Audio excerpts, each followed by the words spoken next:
Hey guys, good morning. তো দেখো সকাল সকাল উঠে পড়েছি আর সব ভিডিওটা শুরু করলাম আমার সকাল থেকেই। তো দেখো বাবু এখনও ঘুমোচ্ছে আর আমার একটা ফোন এসেছিলো যে দেখো তোমার পার্সেল এসেছে। তো তার জন্য পার্সেল নিতে চলেও গিয়েছি। আর পার্সেলটা আমার ছিল না, পার্সেলটা ছিল আমার মামার, মানে আমার মামা আমার ফোন থেকে অর্ডার দিয়েছিল। তো পার্সেলটা কি ছিল সেটা দাঁড়াও বাড়ি গিয়ে তোমাদেরকে দেখাচ্ছি। আর আমি একা হাতে ভিডিও করছিলাম, তার জন্য খুলতে পারছিলাম না। দেখো চেষ্টা করছি খোলার, কিন্তু খুলছে না। তো আমি আগে খুলে নিই, দাঁড়াও, তারপরে তোমাদেরকে দেখাচ্ছি। তো দেখো আমার ফাইনালি খোলা হয়ে গেছে। আর এটা ছিল ড্রাই ফ্রুট, তো মামা অর্ডার দিয়েছে। তো খুব সুন্দর এসছে। আমি কিন্তু এটা মিশো থেকে অর্ডার দিয়েছিলাম।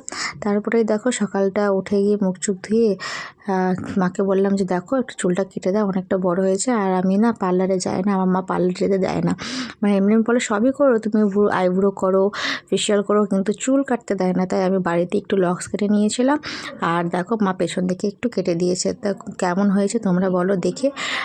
মা খালি একটু সমানই করেছে, আর কিছু কোনো কিছুই না।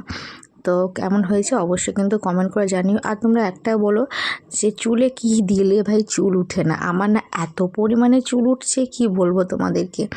তারপরে সন্ধ্যাবেলায় চলে এসেছি একবারে।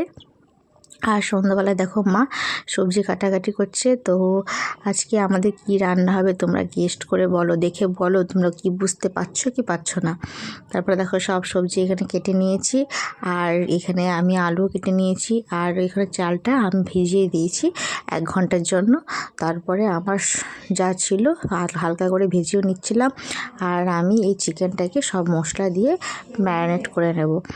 তো আর তোমরা বলো তোমরা কালকে রাতে ডিনারে সব কি কি খেয়েছো সেটাও কিন্তু কমেন্ট করো। আর আশা করি তোমরা এখন বুঝতে পেরে গিয়েছো অলরেডি যে আমি কী রান্না করতে যাচ্ছি। তো দেখো আমি আজকে রান্না করেছিলাম ফ্রাইড রাইস আর করেছিলাম চিকেন কষা। তো আমার ফাইনালি রান্না হয়ে গেছে। তো তারপরে আমরা খেতে বসে গেছি রাতে ডিনার করতে। তো ভিডিওটা কেমন লাগলো অবশ্যই কমেন্ট করে জানিও। তো আমার ভিডিওটা এতটাই, টাটা।